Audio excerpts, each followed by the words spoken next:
Bismillahirrahmanirrahim. Assalamualaikum warahmatullahi wabarakatuh. Semangat perubahan, salam kedaulatan rakyat.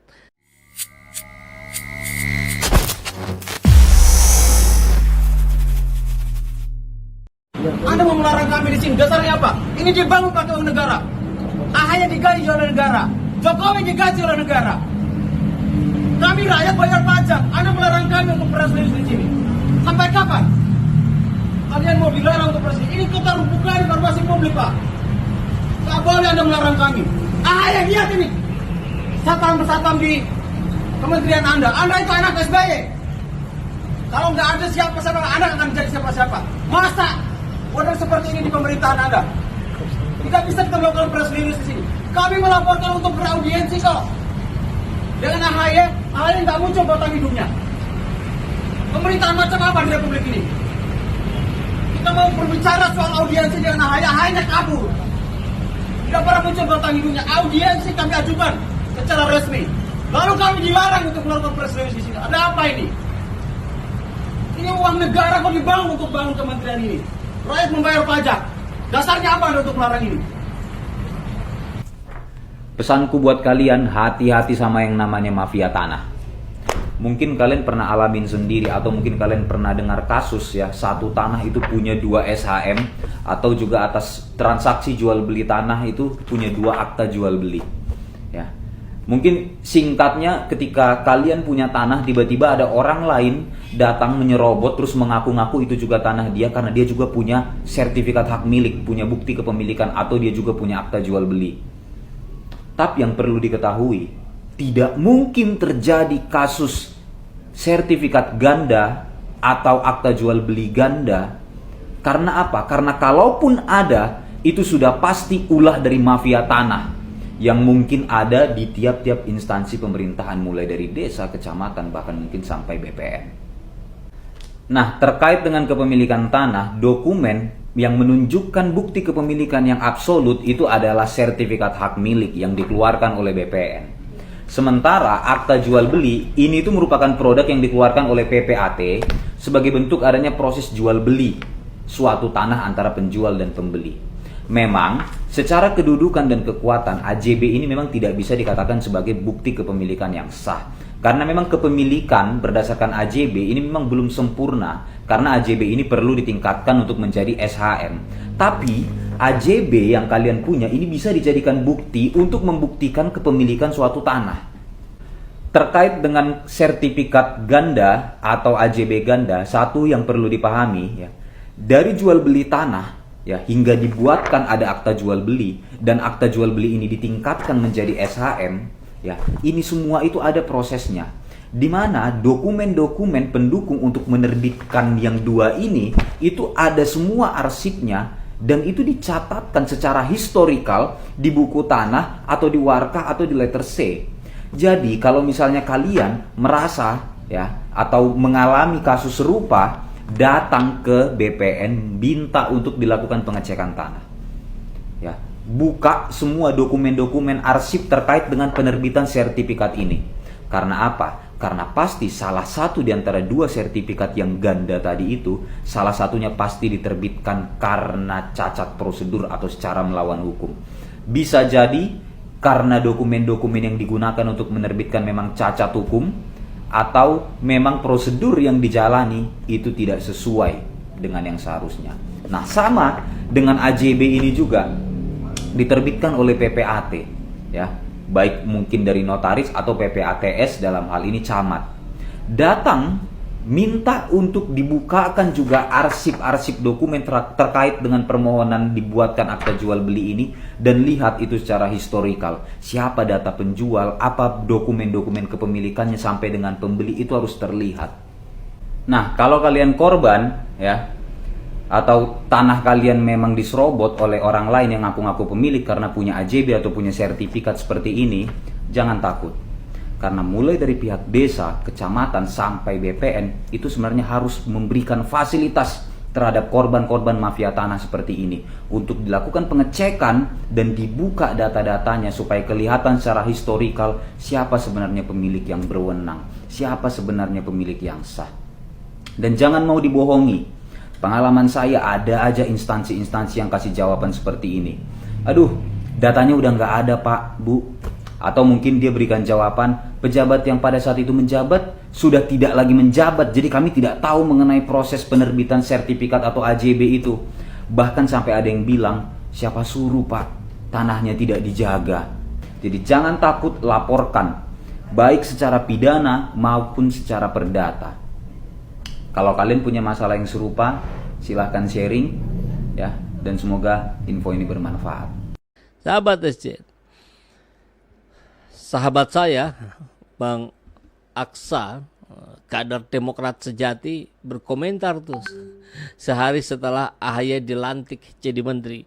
Bagaimana komentarnya kita saksikan. Tapi yang pasti ini menjadi pelajaran politik bagi kita semua, bahwa apa yang disangkakan akan dijadikan patokan dalam perjuangan itu adalah nilai-nilai, ternyata enggak juga tuh. Meskipun dia mengaku anak muda dan memang secara usia masih muda, tapi tampak sekali tidak menunjukkan semangat mudanya, tidak menunjukkan semangat upaya-upaya perbaikannya.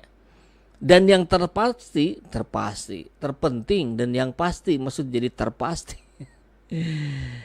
Dan yang terpenting adalah apa yang dia perjuangkan. Konsisten tidak apa yang dia ucapkan dengan apa yang dia lakukan. Karena laki-laki itu bisa dilihat, bisa dinilai dari konsistensinya. Laki itu konsisten.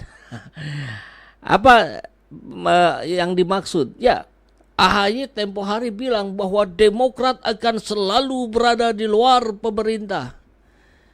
Ya, tentu kita bisa pahami maksudnya selalu itu bukan sepanjang hidupnya AHY, sepanjang hidupnya SBY, sepanjang hidupnya Demokrat, bukan. Tapi dalam konteks 5 tahunan bisa kita pahami, meskipun kalau bahasanya akan selalu berada berarti kan selamanya. Tapi oke lah, kita pahami dalam konteks 5 tahun. Ternyata belum 5 tahun sudah tergoda ini dengan kue kekuasaan. Jadi apa AHY yang sedang Anda tunjukkan, yang sedang Anda ajarkan kepada para kader Demokrat, kepada rakyat Indonesia? Kita coba lihat. Kita semua harus punya komitmen untuk memberantas mafia tanah ini. Kita harus mulai dari rumah kita sendiri. Kita harus mulai dari Kementerian ATR BPN ini. Zona integritas tidak boleh hanya sekedar jargon dan formalitas. Pembangunan kapasitas SDM tidak akan berarti apa-apa tanpa dibarengi dengan penguatan integritas dari tingkat pusat hingga daerah. Oleh karena itu, tidak boleh lagi ada oknum atau pejabat internal yang justru baik disengaja maupun tidak disengaja terlibat dalam praktik-praktik kejahatan pertanahan. Untuk itu, saya menginstruksikan kepada Inspektorat Jenderal untuk melakukan pengawasan secara ketat. Pendekatan preventif tentu jauh lebih baik daripada pendekatan represif. Tapi kita juga akan bertindak tegas sesuai dengan aturan yang berlaku. Tapi Bapak Ibu juga jangan khawatir. Karena sebaliknya, saya juga tidak akan membiarkan ada kepala kantor pertanahan yang masuk penjara akibat ulah mafia tanah. Padahal pejabat itu sudah bekerja sesuai dengan aturan yang berlaku. Setuju?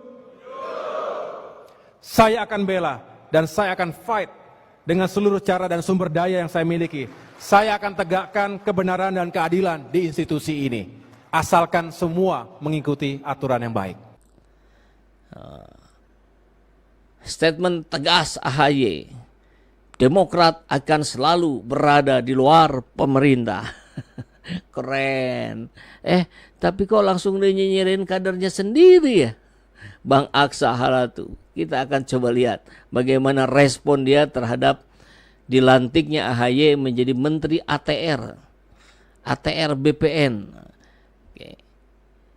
Ini kita simak rekam jejak ya. AHY tegaskan, tempo loh. Tahun 2021. Berarti 3 tahun yang lalu ya, 22, 23, 24. 3 tahun kurang lah, karena ini September. Atau 2 tahun setengah lah. Gitu kali ya. Oke. Oh, ini sudah jalan nih perdana AHY dampingi Jokowi kunjungan kerja di Bolang Mongondo. Tapi itu nggak akan kita bahas. Yang akan kita bahas adalah ini. Kamis 9 September 2021, belum 5 tahun, AHY tegaskan Demokrat akan selalu berada di luar pemerintahan. Kita simak ya.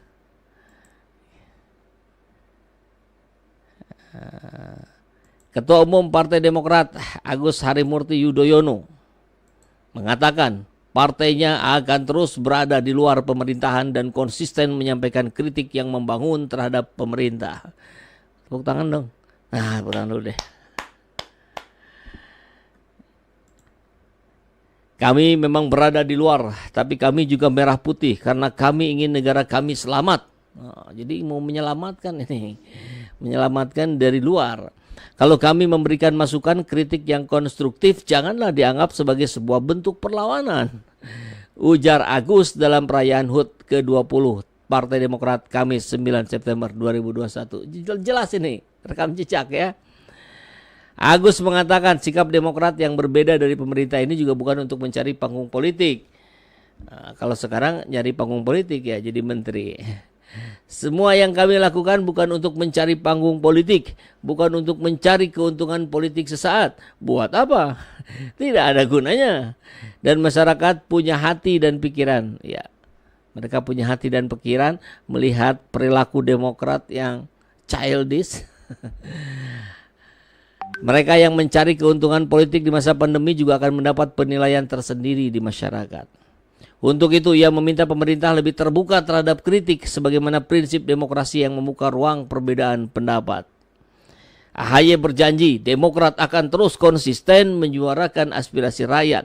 Kami berkoalisi dengan akal sehat. Kalau secara akal sehat pemilu yang ini curang nggak ya?